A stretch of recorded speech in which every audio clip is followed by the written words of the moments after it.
할렐루야. 옆 사람과 인사하실까요? 예수 안에서 사랑합니다.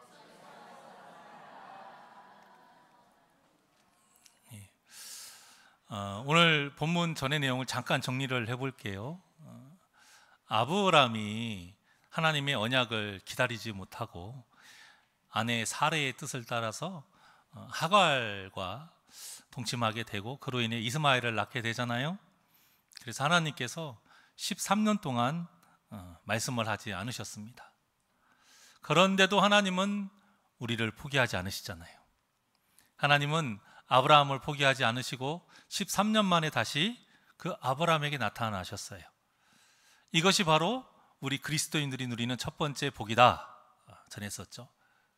하나님이 우리를 포기하지 않으시고 우리가 죄를 지음에도 불구하고 긍휼한 마음으로 계속 사랑을 베푸시는 그 은혜를 누리는 것이야말로 그리스도인만이 누리는 복이에요.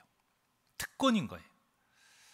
그리고 두 번째 복은 하나님께서 다시 언약을 재확인시켜 주시면서 아브라함에게 아브라함이라는 새 이름을 지어주셨잖아요. 이렇게 새 이름을 지어주신 이유는 우리를 통해 계획하신 하나님의 뜻이 있다라는 거예요. 즉 그리스도인이 되면 하나님의 뜻이 우리의 비전이 되어야 한다는 거예요. 그러니까 우리의 정체성이 바뀌어야 돼요. 가치관이 바뀌어야 된다는 것입니다. 그리고 세 번째 복은 십자가가 우리가 구원받은 증거이자 복이 되는 것입니다. 아브라함에게는 이 십자가 같은 의미가 바로 할례인 것이죠. 그래서 하나님의 자녀가 된 것을 어떤 상황에서도 잊으면 안 돼요. 오늘 찬양대가 찬양한 것처럼 사망의 음침한 골짜기를 다닐지라도 우리가 하나님의 자녀된 것을 잊지 않아야 한다는 거예요. 그럴 때에 우리가 해를 두려워하지 않을 수 있는 것입니다. 우리가 믿을 만한 것이 있어서 얼마나 담력이 세서 얼마나 힘이 있고 능력이 있고 권세가 있어서 그 해를 두려워하지 않겠습니까? 아니요. 세상의 권세자들도 해는 다 두려워하게 되어 있어요. 그것도 다 헛것이에요. 오직 하나님을 믿는 믿음이 있을 때에 아무리 병약하고 아무리 나이가 많이 들고 아무리 비천한 삶을 살아도 우리가 해를 두려워하지 않을 수 있는 그 믿음이 있는 것입니다. 그래서 우리는 하나님의 자녀가 된 것을 우리가 이 십자가를 지고 사는 삶을 항상 잊지 않고 자랑할 수 있도록 거룩하게 살아야 되는 거예요. 입으로 자랑하는 것은 힘이 없습니다. 세상에서도 말로는 힘이 없다고 그래요. 오직 본을 보이는 행함만이 힘이 있잖아요. 그래서 우리는 거룩하게 살아야 되는 것이 바로 의무이자 책임인 거예요. 자, 그리고 오늘 본문의 내용이 이어지고 있는데요. 그 시작이 아브라함만이 아니라 그 아내 사레에게도 사라라는 새 이름을 지어주시는 걸로 시작합니다.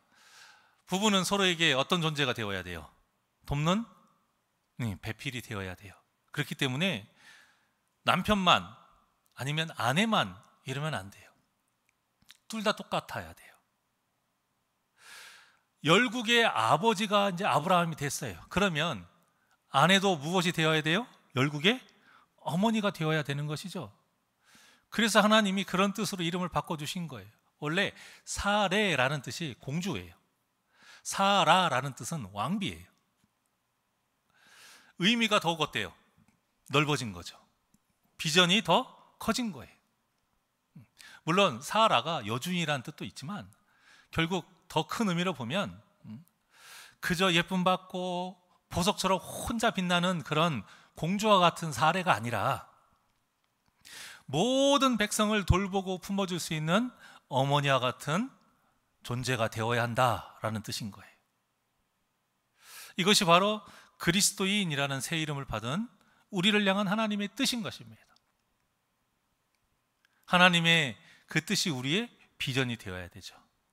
그 찬양의 가사처럼 세상의 이름과 같은 세상적인 비전이 아니라 하나님의 나라를 위한 영적인 비전을 가지고 사는 것이 하나님의 뜻이라는 거예요. 자, 이렇게 하나님의 말씀대로만 되면 얼마나 참 복된 일이겠습니까? 근데 문제가 있어요. 바로 현재 이 사라의 상태가 불임이고, 또 나이가 몇 살이에요? 89살이에요. 그러니까 현실 때문에 이 현실적인 문제가 너무 커요. 그런데 하나님께서 이 사실을 모르시고 이름을 바꾸셨겠습니까?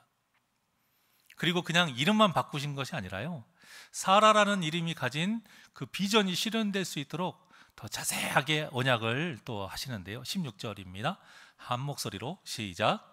내가 그에게 복을 주어 그가 내게 아들을 낳아주게 하며 내가 그에게 복을 주어 그를 여러 민족의 어머니가 되게 하리니 민족의 여러 왕이 그에게서 나리라. 아멘. 이 말씀이 현실적으로 가능해요? 그거 믿음 없으면 코웃음 칠 일이에요. 현실적으로 불가능한 사라를 통해서 아들을 낳게 하신다라는 거예요. 그런데 그냥 아들이 아니고 또 그를 통해서 여러 민족의 왕들이 후손이 된대요. 이런 말씀을 들으면 여러분들은 어떤 생각을 하실 것 같으세요? 지금까지 살아오시면서 혹시 이런 비전과 이런 말을 아무리 생각해도 안 될 것 같은데, 그런데 하나님이 되신다고 하는 그런 말이나 응답을 받으신 분이 있으실 거예요. 부끄럽게도, 정말 부끄럽게도 저는 이미 예전에 아브라함하고 똑같은 행동을 했어요. 17절 우리 다 같이 시작. 아브라함이 100세 된 사람이 어찌 자식을 낳을까? 사라는 90세니 어찌 출산하리요 하고. 사람이라면 누구나 다 자기 자신을 알잖아요. 물론 간혹 자기 자신을 잘못 알아서 헛된 삶을 사는 사람도 있긴 하지만 대부분은 다 알아요. 특히 무엇이 부족하고 무엇이 연약한지 다 알아요. 부끄럽고 자존심 상하니까 내색을 안 할 뿐이지 사람은 자기 연약한 걸 다 알아요.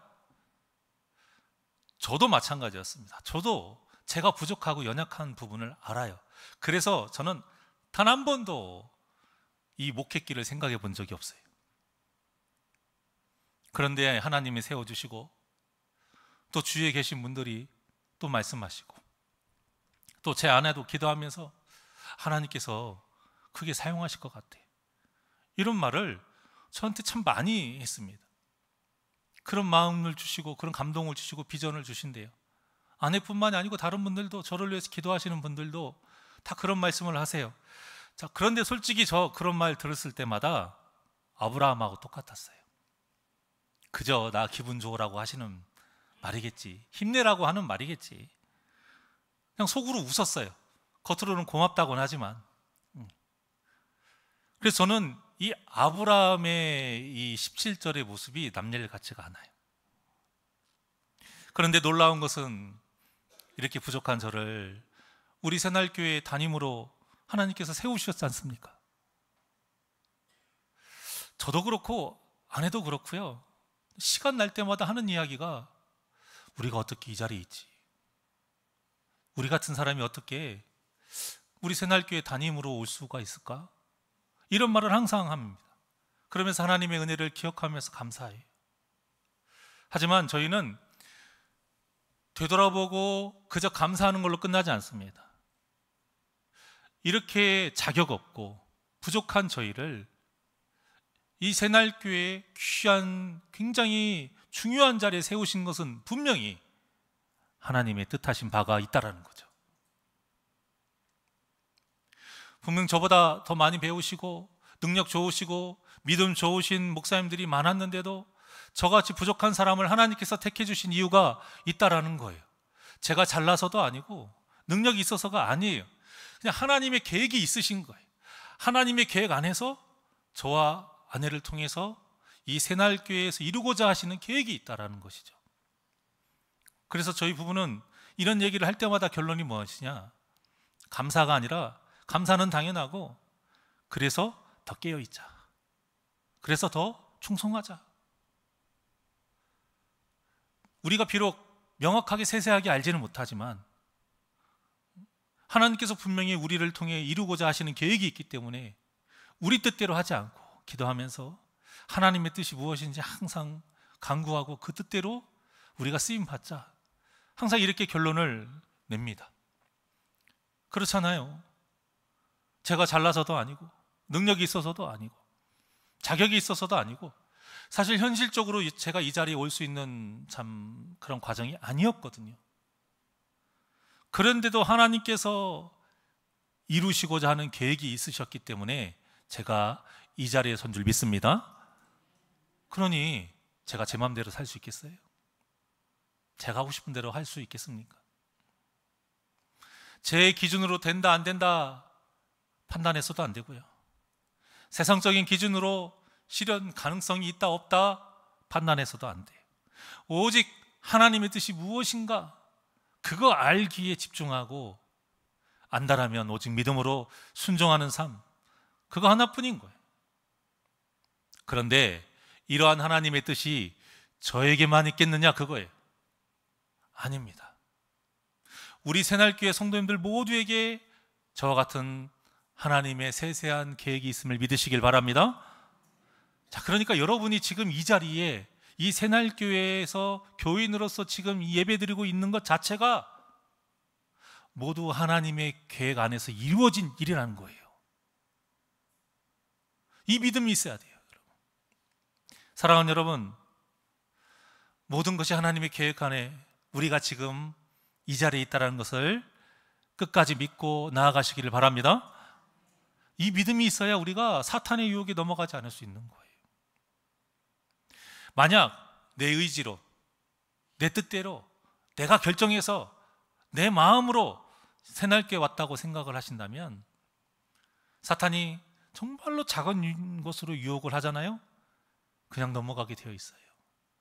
저는 그런 분들 많이 왔어요.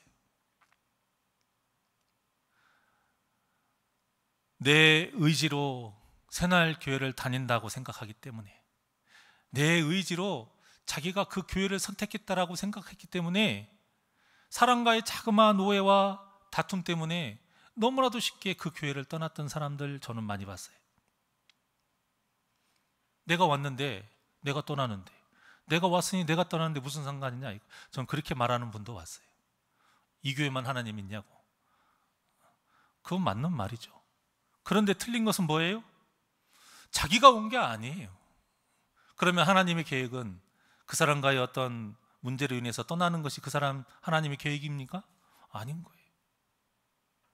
내 뜻대로 교회를 다닌다고 생각하기 때문에 교회의 내 기준에 들지 않는 것들이 있어요. 이것은 아닌데, 이렇게 해야 나는 좋은데, 이런 마음 때문에 교회를 떠나시는 분도 저는 많이 봤어요. 성경적인 어떤 오류가 있는 것도 아니고 성경이 어떤 위배가 되는 문제가 있는 것도 아니에요. 말은 그럴싸하지만 결국 신방 가서 왜 그러시냐고 그렇게 붙잡고 이야기를 하면 결론은 내가 싫어서, 내 마음에 안 맞아서, 결론이 이렇게 나오는 거예요. 여러분, 하나님이 그분을 그 교회로 인도하신 것이 이렇게 네 마음에 안 들면 떠나라고 그 뜻 때문에 이끄신 것입니까? 아닌 거예요, 여러분. 우리 모두 다 지금 이 자리에 있는 것은요, 다 하나님께서 각자에게 이 새날교회에서 이루고자 하시는 그 계획이 있으시기 때문에 모이게 됐다는 것을 꼭 기억하시기를 바랍니다. 이 믿음이 있어야 우리가 진짜 한 몸이 될 수 있는 거예요. 왜? 하나님이 나에게만 그 뜻을 가지고 이끄신 것이 아니거든요. 그 얼마나 다 귀하신 분들이에요. 그 귀하신 분들이 있기 때문에 우리가 그분들이 실족하지 않도록 조심해야 되는 거예요. 말 한마디, 행동 하나, 이런 것을 함부로 한다는 것은 하나님의 계획을 망가뜨리는 거예요. 우리는 그런 생각으로 하지 않죠. 하지만 정말 잘 생각하셔야 됩니다. 내 혈기대로, 내 마음대로, 내 뜻대로, 내 성격대로, 내 성질대로 누군가를 실족하게 한다는 건 하나님의 굉장히 이 위대하신 계획을 망가뜨리는 행위인 거예요. 그래서 우리가 그 믿음을 가지고 있어야 아무리 사람과의 문제가 생긴다 해도요, 아무리 내 마음대로 내 마음에 들지 않는 것 투성이라 해도 함부로 하나님의 뜻을 외면하지 않을 수 있고, 내 마음대로 믿음 없는 그러한 헛된 신앙생활을 하지 않을 수 있는 것입니다. 그러니 사랑하는 여러분, 우리가 예배 전에 드렸던 그 은혜라는 찬양과 같이 내가 누려왔던 모든 것들이, 또 내가 하나님의 자녀로 살게 된 것, 그래서 이렇게 오늘 새날교회에 모여 찬양하고 예배하는 이 모든 것들이 모두 당연한 것이 아닌 거예요. 내가 원해서 한 것이 아닌 거예요. 모든 것이 하나님의 은혜인 줄 믿으시길 바랍니다. 그렇기 때문에 우리의 신앙생활은 감사는 당연하지만 감사로만 끝나면 안 되는 거예요. 감사와 함께 반드시 하나님의 뜻에 순종하고자 하는 믿음이 있어야 된다는 것입니다. 그 믿음이 있는 자가 헌신하는 거예요. 감사로만 끝나면 헌신하고자 하는 마음이 없는 거예요. 이처럼 우리의 모든 것이 하나님의 뜻 안에서 우리에게 베푸신 하나님의 은혜인 것을 믿으시기를 바랍니다. 우리에게 이 믿음이 없잖아요. 그러면 본문의 아브라함과 같이 이스마엘이나 잘 되기를 바라는 그런 어긋난 신앙생활을 하게 되는 거예요. 자, 18절입니다. 시작. 이스마엘이나 하나님 앞에 살기를 원하나이다. 이 말이 무슨 뜻이에요? 직접적으로 말하진 않았지만 결론은 무엇이냐? 하나님의 전능하심을 믿지 못한다라는 거예요. 아이고, 하나님 무슨 말도 안 되는 소리를 해요. 제 나이가 지금 99고 사라가 지금 89인데 자기 기준에서 인정이 되고 허용되는 범위 안에서만 하나님이 이루어질 수 있지, 자기 기준을 넘어서면 안 된다라는 거예요. 이것이 믿음입니까? 이건 믿음이 아니라 이해인 거예요. 이해. 그러니까 우리의 신앙생활을 믿는다고 하면서 이해하는 범주 안에서만 신앙생활을 할 수가 있다라는 거예요. 그런데 문제는 우리는 이것도 믿음이다, 그리고 믿음이 좋다라고 착각하고 있다라는 거예요. 왜냐?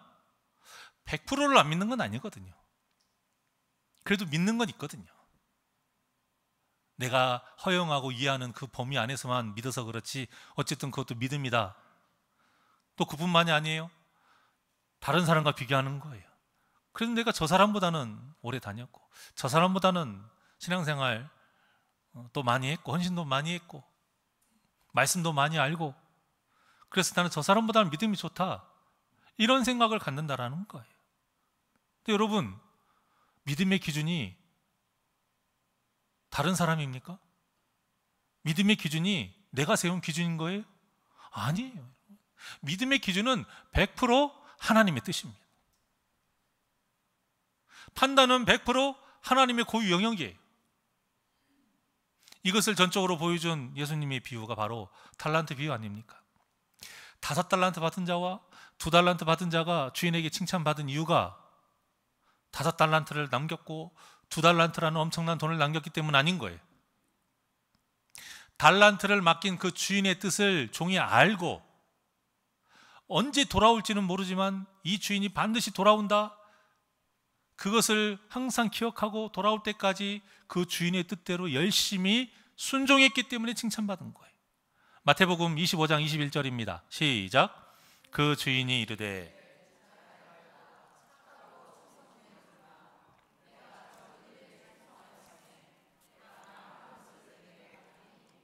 내 주인의 즐거움에 참여할지어다 하고. 아멘. 잘했대요. 너 참 잘했대요.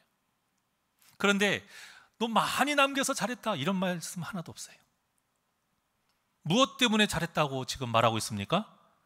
착하고 충성해서. 왜 착해요? 간단해요. 자기 마음대로 하지 않은 거예요. 그 1달란트 받은 자 자기 마음대로 했잖아요. 그런데 2달란트, 5달란트 받은 자는요, 자기 마음대로 하지 않았어요. 언제 올지는 모르지만 반드시 오실 그 주인, 그 주인이 오신 날까지 도대체 나에게 이 2달란트와 5달란트라는 엄청난 돈을 맡기신 이유가 무엇일까? 그 뜻을 파악하고 충성되게 살았기 때문에 잘했다 인정받은 거예요. 우리가 하나님의 뜻을 파악하지 못하면 헛사는 거란 거예요. 그런데 종이 충성한 일이 어떤 일이래요? 적은 일이래요. 적은 일. 여러분, 달란트라는 돈은 엄청난 돈이에요. 이게 무게를 재거든요. 그러니까 금으로 한 달란트라고 하면 요즘 금값 엄청 올랐잖아요. 돌반지 파는 거 지금 다 후회한대잖아요. 지금 금값이 올라가지고 이게 한 달란트가 최소 25억, 30억이 넘어가요 지금. 이런 큰 돈을 사업 자금으로 구할 수 있는 이런 큰일 누가 할 수 있어요? 종은 절대 할 수 없는 거예요. 종을 둔 주인도 웬만큼 부자여갖고 이건 할 수도 없는 거예요. 그러니까 이런 큰 일은 다 주인이 하는 거예요. 다 주인이 해놓고 종은 그저 뭐 하는 거예요? 그 큰 돈을 주인이 원하는 대로 잘 운용하면 되는 거예요. 그래서 적은 일이라고 하는 거예요. 오늘 본문도 마찬가지입니다. 하나님은 이미 큰 일을 다 준비해 놓으셨어요. 사라가 89세인 거 상관없어요. 아브라함이 99세인 거 상관없어요. 사라가 불임인 것도 상관없어요. 그런 큰 일들은 다 하나님이 다 준비해 놓으셨어요. 아브라함이 해야 될 일은 무엇이에요? 그저 하나님의 약속을 믿고 할례를 행하고 내년에 이삭이 태어나기를 기다리기만 하면 돼. 아무것도 할 거 없어요.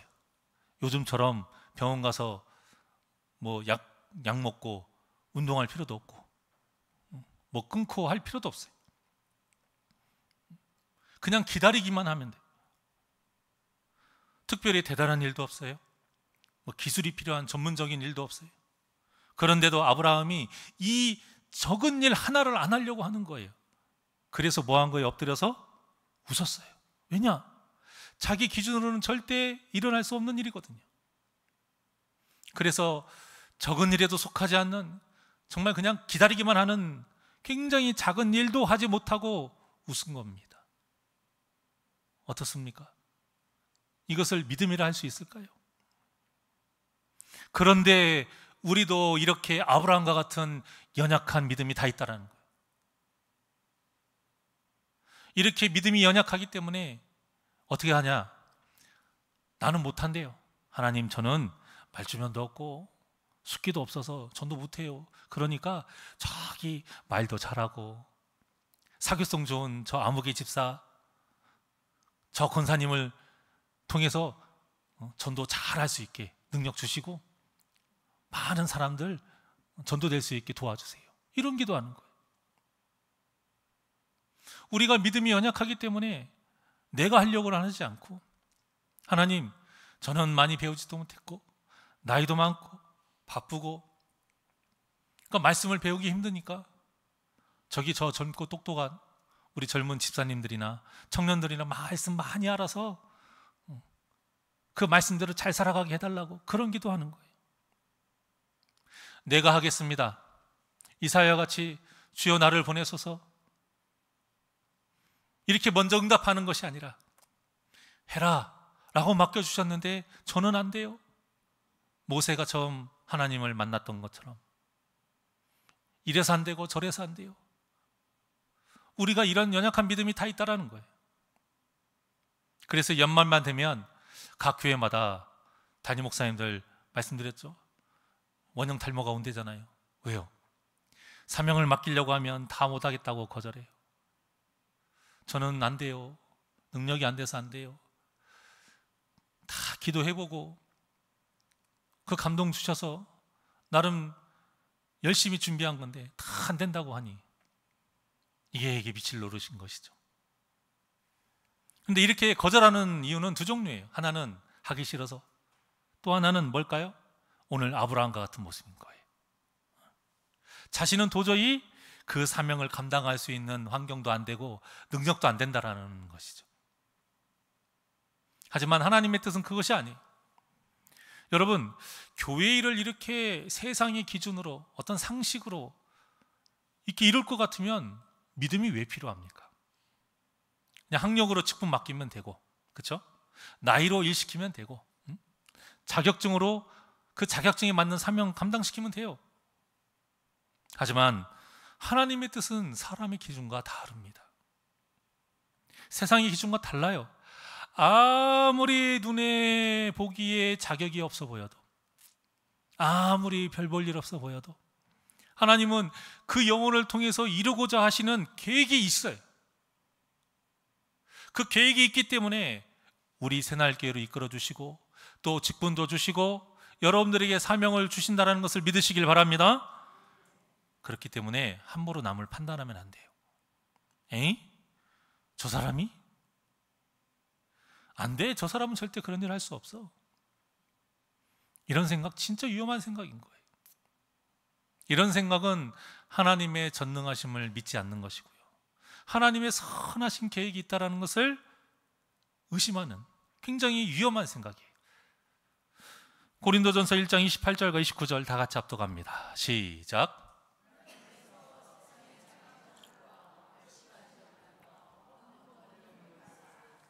있는 것들을 폐하려 하시나니 이는 아무 육체도 하나님 앞에서 자랑하지 못하게 하려 하심이라. 아멘. 자, 이 말씀은 이 교회에 세상에 능력 없는 자들, 자격 없는 자들만 막 모아놓고 이렇게 하시겠다, 그런 뜻이 아니잖아요. 세상의 기준으로 하나님의 뜻을 판단하지 말라는 거예요. 신앙생활을 세상의 기준으로 하게 되면 29절과 같이 하나님 앞에서 자랑하는 엄청난 죄를 짓게 되는 존재가 바로 우리예요. 내가 똑똑하니까 나를 이런 직분 세워주셨지. 내가 굉장히 다른 사람보다는 고귀한 존재니까 하나님이 나한테 이런 특별한 은사를 주실 거겠지. 이런 착각을 한다는 거예요. 이 편지의 수신자가 고린도 교인입니다. 이들이 이랬어요. 하나님께서 하나님 나라를 위해서 다른 교회와는 다르게 엄청난 은사들을 교인들에게 다 주셨어요. 그런데 그들이 하나님의 뜻대로 그 은사를 사용하기에 힘쓰는 것이 아니라 세상에서 하는 일처럼 내 은사가 더 좋아, 내 은사가 최고야, 니들은 내 밑에야, 이걸로 서로 자랑하고 헐뜯고 싸우니까 사도 바울이 편지를 써가지고 호되게 혼낸 것이 바로 고린도전서예요. 사실 이 고린도전서의 원어의 뜻을 보게 되면 이렇게 고상하지 않아요. 사도 바울이 얼마나 그냥 뭐라고 책망한지 몰라요. 정신 번쩍 나게 하는 내용들이에요. 그러니까 우리의 믿음이 진짜가 되려면 하나님의 뜻을 있는 그대로 인정하고 순복해야 돼요. 아무리 말이 안 되는 것 같고 아무리 실현 불가능한 것 같아도 인정하고 순복하는 것. 그런데 아브라함을 보세요. 정말 현실적인 기도를 하지 않습니까? 어차피 지금 상황으로는 사라를 통해서 자식 못 낳으니까 이미 하가를 통해 낳은 이 이스마엘이나 하나님 앞에 살게 해달라 기도해요. 여러분, 우리의 믿음이 이 아브라함의 믿음은 아닌지 진짜 깊이 생각해 봐야 됩니다. 먼저 기도 내용이 먹을 것, 마실 것, 입을 것을 위해서 기도하잖아요. 아직 본문의 아브라함과 같은 연약한 믿음의 상태인 거예요. 또 연말에 사명이 맡겨졌을 때 기도해 보지도 않고 순종하는 마음 하나 없이 그냥 안 돼요, 내 기준에 도저히 할 수 없는 일이다 판단한다면 지금 이 아브라함의 믿음과 같은 상태인 거예요. 사랑하는 여러분, 하나님의 능력을 제한시키는 그런 어리석은 신앙생활이 아니라 그들은 우리의 먹이다 담대하게 외쳤던 여호수아와 갈렙과 같은 오직 말씀만을 믿고 나아가는 견고한 믿음으로 나아가시기를 주님의 이름으로 축원합니다. 지금 분명히 아멘이라고 다들 대답 잘 하셨으니까 연말에 보겠습니다. 본문을 계속 이어서 보면 정말 하나님이 대단하시다는 말밖에 나올 수밖에 없는 상황이에요. 무려 13년 만에 아브라함을 포기하지 않으셨어요. 다시 언약하시면서 아브라함과 사라라는 새 이름까지 주셨는데도 아브라함은 엎드려서 웃었어요. 그런데도 하나님은 아브라함을 책망하시는 것이 아니라 어떻게 했어요? 사라를 통해서 아들을 분명히 낳는다, 그리고 그 아들의 이름을 이삭이라고 지어라, 너무나도 세세하게 다시 계획을 말씀해 주고 계세요. 이게 무슨 뜻입니까? 너 고집 피워봐. 내 고집이 더 세. 그거예요. 하나님의 고집이. 우리가 이렇게 살아간 거요, 우리 고집보다 하나님 고집이 더 세서 그런 거예요. 착각하면 안 됩니다. 내 믿음이 좋아서 그런 게 아니에요. 하나님 고집이 세서 그래요. 어떤 고집이요? 내가 너는 어떻게든 살리고 볼 거야. 내가 너는 어떻게든 지옥에 안 보낼 거야.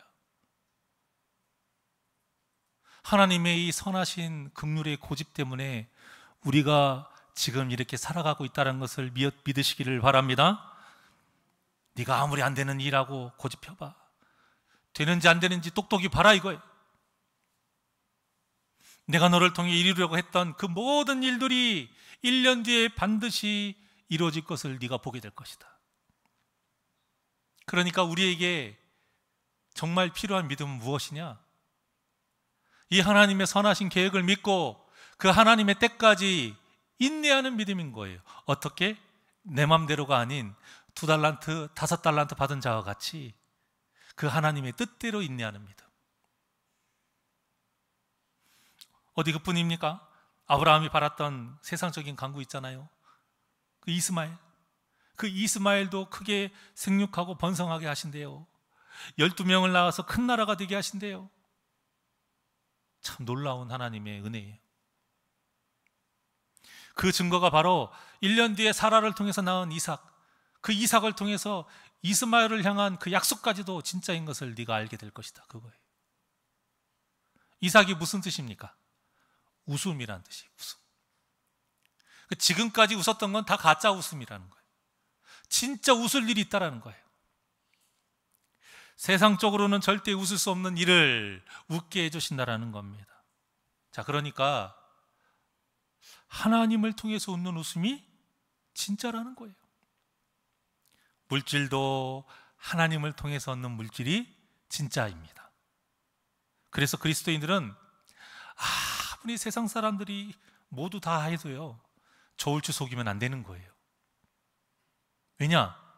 그렇게 세상의 편법으로 물질을 모으고 세상 사람들처럼 하나님의 뜻과 맞지 않는 방법으로 물질을 모으는 것은 모아질 수 있어요. 하나님의 뜻이 아니기 때문에 못 모으는 게 아니에요. 모아질 수 있다니까요.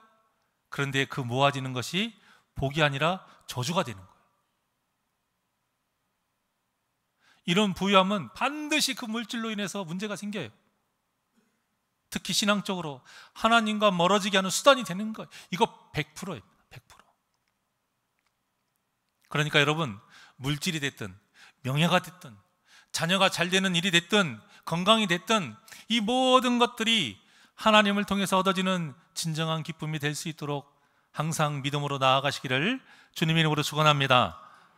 결국 우리가 행복한 삶을 살기 위해서는 하나님의 뜻과 우리의 믿음이 일치해야 되는 거예요. 성경을 보면요, 아브라함이 믿음의 조상이라고 불릴 만한 믿음이 생기는 시작점이 비로소야 이때예요. 이때 23절입니다. 시작. 이에 아브라함이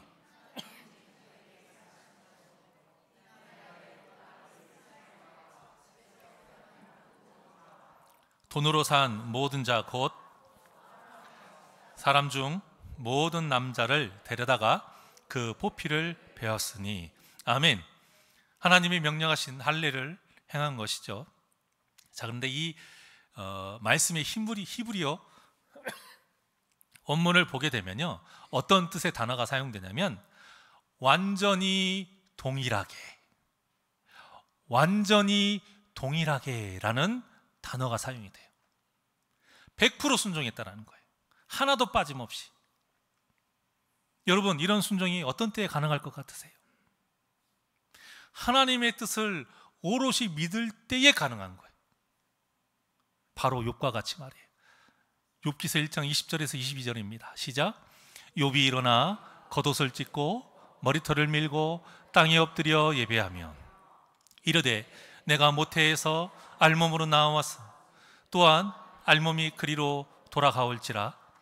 주신 이도 여호와시요 거두신 이도 여호와시오니 여호와의 이름이 찬송을 받을지시니 하고 이 모든 일에 욥이 범죄하지 아니하고 하나님을 향하여 원망하지 아니하니라. 아멘. 갑자기 욥에게 불행이 막 겹쳐서 온 거예요. 스바 사람들에 의해서 종들이 죽었고요, 하늘에서 갑자기 불이 막 떨어져 가지고 양과 또 종들이 그냥 불살라져 버렸어요. 갈대아 사람 세무리로 인해서 낙타도 빼앗기고 종들이 죽었고요, 갑자기 큰 바람이 일어나서 자녀들이 모두 죽은 거예요. 이 일이 시간이 텀이 있어서 간격이 있어서 그런 게 아니고 그냥 다 이 보고가 끝나면 이 보고가 계속 겹쳐서 한 번에 온 거예요. 만약 우리가 이런 일을 당했다고 생각해 보세요. 어떨 것 같습니까? 제정신으로 살기 힘들어요. 그런데 욥이 어떻게 했어요? 20절에 보니까 겉옷을 찢고 머리털을 밀었어요. 엄청난 슬픔을 표현하는 방식이에요. 이거는 세상 사람들도 다 하는 거예요. 자, 그런데 욥은 거기에서 그치지 않았어요. 그냥 슬피 울며 한탄한 것이 아니라 땅에 엎드려 뭐 했다고 합니까? 하나님께 예배했다고 해요. 그러면서 뭐라고 고백해요? 21절에 보니까 주신 이도 여호와시요 거두신 이도 여호와시니. 자신이 아무리 불행한 일을 당했어도 하나님은 무엇을 받아야 하는 분이시다? 찬송을 받으셔야 하는 분이시라는 거예요. 이게 무슨 뜻입니까? 아무리 나에게 불행한 일이 있다 할지라도, 아무리 내가 원하는 힘든 삶을 산다 할지라도 하나님의 뜻은 선하시다라는 거예요. 내가 원했던 기도를 이루어지실 때만이 하나님이 선하신 게 아니라, 내 사랑하는 자녀가 잘 될 때만이 하나님이 선하신 것이 아니라, 내가 원하는 삶이 아니요 고생 지질하게 하고 왜 나에게 이런 불행한 삶이 사느냐, 세상 사람들이 너는 예수 믿었다고 하면서 왜 그런 험난한 인생을 사느냐 조롱한다 할지라도 하나님의 뜻은 선하시다라는 거예요.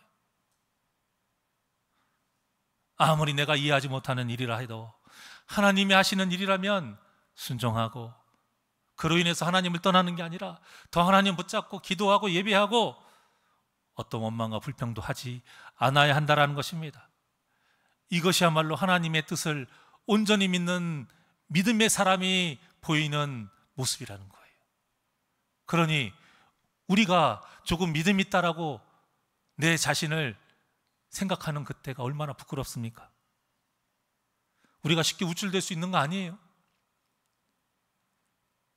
그런데 요나 선지자 보세요. 이스라엘 괴롭힌 원수 니느웨가 망해야 된다 이거예요. 이건 요나의 생각이에요. 하나님이 반드시 내 뜻대로 움직여야 된다라는 그 고집을 끝까지 못 버려요. 물고기 뱃속에 3일 동안 있어도 못 버려요. 그래서 대충 하나님 말씀대로 대충 전해요. 그리고 성읍 동쪽에 초막을 짓고 언제 망하나 하고 지켜봐요. 우리도 이렇게 하나님의 뜻을 온전히 순종하지 않으면, 온전히 믿지 않으면 내 마음대로 신앙생활하게 되어 있어요. 그러면 우린 요나 같은 사람이 되는 거예요. 하나님의 마음을 아프게 하는 사람, 하나님께서 실컷 세워놓으신 그 선하신 계획을 망치는 사람. 그러니 우리가 어떤 신앙생활을 해야 되겠습니까? 아무리 마음에 맞지 않는 성도가 있다 할지라도 하나님께서 한 몸을 이루라고 계획하신 그 계획 안에서 함께한 거예요. 이것을 잊지 말고 품어주고 사랑해줘야 하는 겁니다. 이 마음이 모두에게 있어야 서로를 귀하게 바라볼 수 있고요, 그리고 서로를 그렇게 배려할 수 있는 거예요. 그리고 이런 배려 속에서만이 우리 새날교회가 사랑이 넘치는 교회, 화목한 교회가 이룰 수 있는 것입니다. 그리고 내 뜻과 맞지 않게 교회가 이루어져 가고 기관이 세워져 간다 해도 하나님 뜻에 어긋나지 않는다라면 하나님의 선하신 뜻이 있겠거니 하고 믿고 동참하고 순종하고 그 질서를 어지럽히지 않아야 되는 거예요. 충성해야 한다는 거예요. 그래야 우리 새날교회가 영육간에 모두 건강하게 성장할 수 있다는 걸 믿으시길 바랍니다. 그러니 사랑하는 새날교회 성도님들 모두 내 기준대로 믿는 것이 아니라 오직 하나님의 뜻대로 믿는 순금 같은 믿음으로 나아가시기를 주님의 이름으로 축원합니다. 그래서 그리스도인이라는 새 이름을 받은 자답게 하나님이 원하시는 뜻대로 온전히 쓰임 받아서 저와 여러분을 통해 하나님의 계획대로 이 땅에 우리 교회를 통해서 하나님의 나라가 이루어지는 복된 역사가 이루어지기를 주님의 이름으로 간절히 축원합니다. 원하고 바라고 기도합니다. 하나님께 찬양드립니다.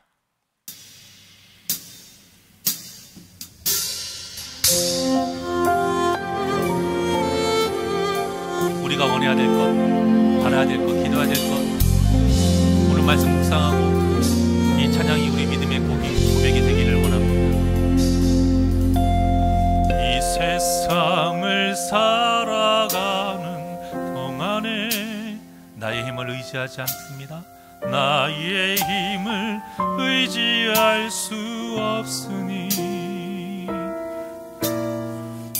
기도하고 낙심하지 말 것은 주께서 참 소망이 되심이라. 이 세상을 살아가는 동안에 나의 힘을 의지할 수 없으니 기도하고 낙심하지 말 것은 주께서 참 소망이 되심이라. 하나님의 꿈이 나의 비전이 되고 예수님의 성품이 나의 인격이 되고 성령님의 권능이 나의 능력이 되길 원하고 바라고 기도합니다. 우리 두 손을 가슴에 얹고 믿음의 고백을 합니다. 주의 길을 걸어가는 동안에